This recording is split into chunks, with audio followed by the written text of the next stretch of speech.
नमस्कार, सुजस बुलेटिन में आपका स्वागत है। मैं हूं आपके साथ अश्विनी सिरोही। एक नजर हेडलाइंस पर। मुख्यमंत्री ने कहा, विकास का मॉडल शहर कोटा राज्य सरकार के संकल्प का अद्भुत उदाहरण ऑक्सीजन सिटी पार्क। हाड़ौती क्षेत्र में बढ़ेगा पर्यटन।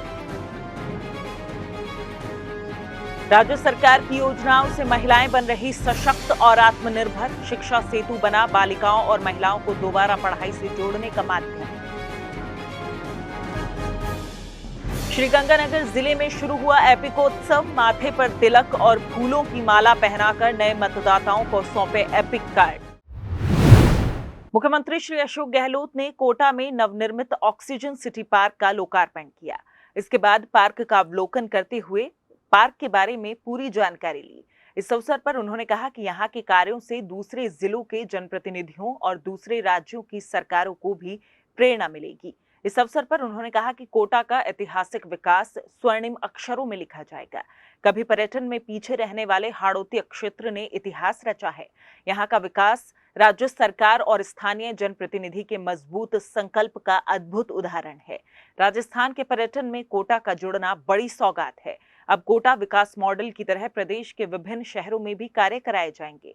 मुख्यमंत्री ने कहा कि कोटा पहला शहर है जहां सड़कें ट्रैफिक सिग्नल फ्री हैं। ये पर्यावरण संरक्षण की दिशा में एक बड़ा कदम है। ऐसी व्यवस्था दूसरे शहरों में भी कराई जा रही है।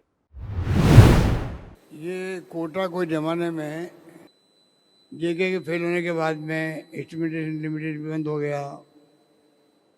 अब आपके कोचिंग की पहचान बनी। हाड़ौती पर्यटन के क्षेत्र में बहुत पीछे था। आप कुछ जानते हैं कि उदयपुर, जैसलमेर, जोधपुर, जयपुर इत्यादि। पर आज धारीवाल जी ने जो इतिहास रचा है, पहले सेवन वंडर्स के रूप में, अब आपको सौगात दी है रिवर फ्रंट, और जिस रूप में आपके ये आज पार्क देखा हमने, सिटी पार्क, वो भी मिसाल है। हम सबको गर्व हो रहा है कि वास्तव में एक अगर नेता संकल्प कर ले मुझे मेरे लिए शहर के लिए कुछ करना है, तो ये अद्भुत नमूना है उसका। धारीवाल जी ने वो काम कर दिखाया, तो बहुत बड़ा बूस्ट मिलेगा टूरिज्म को। और कोटा का जुड़ना राजस्थान के टूरिज्म इंडस्ट्री के अंदर, कोटा संभाग का, कोटा शहर का जो नया रास्ता खुला है टूरिस्ट के लिए, ये बहुत बड़ी सौगात जो दी है धारीवाल जी ने, उसके लिए मैं उनको बधाई देना चाहता हूँ। मुख्यमंत्री ने कहा कि अब राजस्थान को साल 2030 तक देश के अग्रणी राज्यों में लाने के लिए मिशन 2030 का लक्ष्य रखा गया है।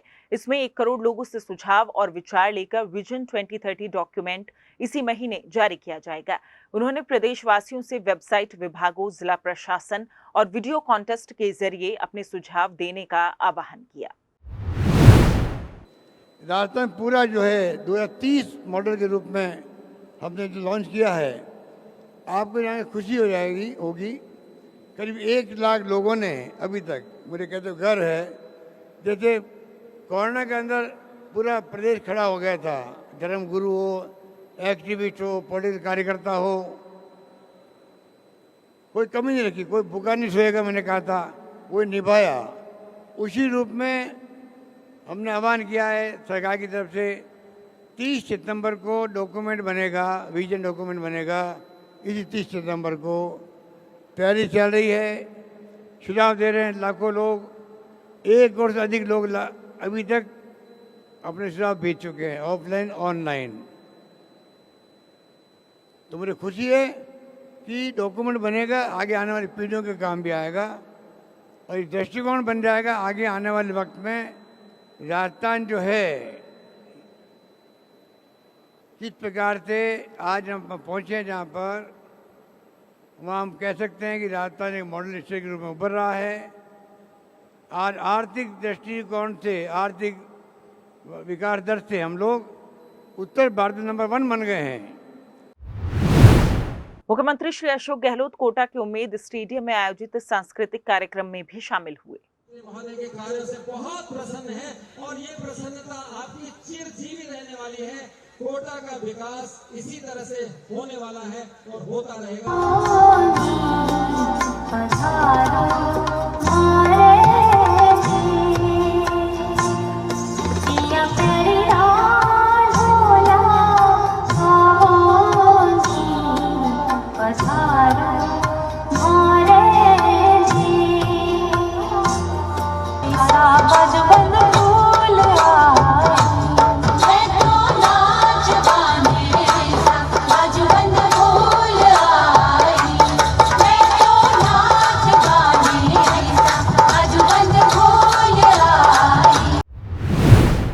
राज्य सरकार द्वारा बालिकाओं और महिलाओं को सशक्त बनाने के लिए कई योजनाएं चलाई जा रही हैं। हर बेटी को दोबारा शिक्षा का अधिकार देने के लिए राजस्थान सरकार द्वारा शिक्षा सेतु योजना चलाई जा रही है। विद्यालयों से ड्रॉप आउट हो चुकी या किसी कारणवश औपचारिक शिक्षा से वंचित बालिकाओं और महिलाओं के लिए राजस्थान स्टेट ओपन स्कूल के माध्यम से निःशुल्क 10वीं और 12वीं की परीक्षा में नामांकन के लिए शिक्षा सेतु योजना चलाई जा रही है। 10वीं कक्षा के लिए न्यूनतम 14 साल और अधिकतम आयु की कोई सीमा नहीं है। इसी तरह 12वीं कक्षा के लिए न्यूनतम आयु 15 साल और अधिकतम आयु की कोई सीमा नहीं है। केवल 30 रुपए में अब बालिकाएं और महिलाएं ऑनलाइन फॉर्म भरकर अपनी शिक्षा दोबारा शुरू कर सकती हैं। योजना में आवेदन के लिए उन्हें किसी भी प्रकार का कोई शुल्क नहीं देना होगा। इन सभी शुल्कों का पुनर्भरण महिला एवं बाल विकास विभाग द्वारा Rajasthan state open school Jaipur को किया जाएगा। ढोल नगाड़ों की धमक, गले में साफा, माथे पर तिलक, फूलों की माला और हाथ में एपिक। मौका था श्रीगंगानगर जिला निर्वाचन अधिकारी श्री अंशदीप के निर्देशों की पालना में जिले में नवाचार एपिकोत्सव के आगाज का। कार्यक्रम की शुरुआत के तौर पर गंगानगर विधानसभा के अर्जुन नगर और बसंत विहार के नव मतदाताओं में एपिक कार्ड वितरित किए गए। कार्यक्रम में अपने युवा बच्चों के नव मतदाता बनने पर मान सम्मान से उनके माता पिता भी उत्साहित नजर आए। कार्यक्रम में नए मतदाताओं ने कहा कि हमें जिस मान सम्मान से वोटर आईडी मिली है और हमें वोटर बनने का जो एहसास करवाया गया है, हम सभी प्रण करते हैं कि न सिर्फ हम नैतिक और विचार कर मतदान करेंगे बल्कि अपने परिजनों, आस पड़ोस के मतदाताओं को भी प्रेरित करेंगे।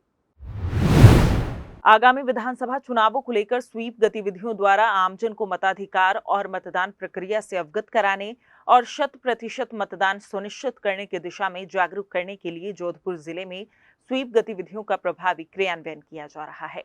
स्वीप गतिविधियों को जिला परिषद के मुख्य कार्यकारी अधिकारी और स्वीप प्रकोष्ठ के प्रभारी श्री अभिषेक सुराणा की अध्यक्षता में विभिन्न विभागों और विशेष योग्यजन दिव्यांगजन संस्थानों के प्रतिनिधियों के साथ बैठक हुई। बैठक में जिले में चल रही स्वीप गतिविधियों की जानकारी दी गई और सभी संबंधित विभागीय अधिकारियों और विशेष योग्यजन से जुड़ी संस्थाओं को निर्वाचन विभाग की कई ऐप, सुविधाओं, निर्देशों, गतिविधियों और प्रावधानों से अवगत करवाया गया। राजस्थान कोऑपरेटिव डेयरी फेडरेशन ने राज्य भर के जिला दुग्ध संघों, राष्ट्रीय डेयरी विकास बोर्ड, राज्य सरकार के पशुपालन और गौपालन विभाग से जुड़े अधिकारियों, डेयरी प्रौद्योगिकी और खाद्य प्रसंस्करण महाविद्यालयों, पशु चिकित्सा महाविद्यालयों से मिशन 2030 में डेयरी विकास की दिशा तय करने के लिए सुझाव मांगे हैं। फेडरेशन के वित्तीय सलाहकार ललित मोरोडिया की अध्यक्षता में जयपुर डेयरी के प्रशिक्षण केंद्र में वीडियो कॉन्फ्रेंसिंग के जरिए एक राज्य स्तरीय बैठक आयोजित की गई। बैठक में आरसीडीएफ, जिला दुग्ध संघ, एनडीडीबी और संबंधित महाविद्यालयों के प्रोफेसर, डीन ने भाग लिया। बैठक में सभी संबंधित पक्षों से मिशन 2030 में डेयरी विकास के लिए शामिल करने के लिए सुझाव मांगे गए और उन पर विस्तृत चर्चा की गई। प्राप्त सुझावों के आधार पर आरसीडीएफ का मिशन 2030 का दस्तावेज तैयार कर राज्य सरकार के समक्ष प्रस्तुत किया जाएगा।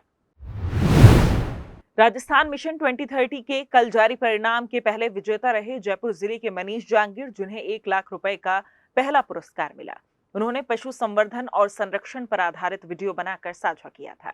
50,000 रुपए की इनाम राशि के साथ करौली की सपना बैरवा दूसरे स्थान पर रही। उन्होंने स्कूली छात्र छात्राओं के ज्ञान को बढ़ाने के लिए कई विषयों को उनके पाठ्यक्रम में जोड़ने के सुझाव पर वीडियो बनाया। वहीं डूंगरपुर जिले की फरहाना रही तीसरे स्थान पर, जिन्हें 25,000 रुपए की पुरस्कार राशि से नवाजा गया। जिस बुलेटिन में फिलहाल इतना ही, फिर होगी आपसे मुलाकात। तब तक के लिए नमस्कार।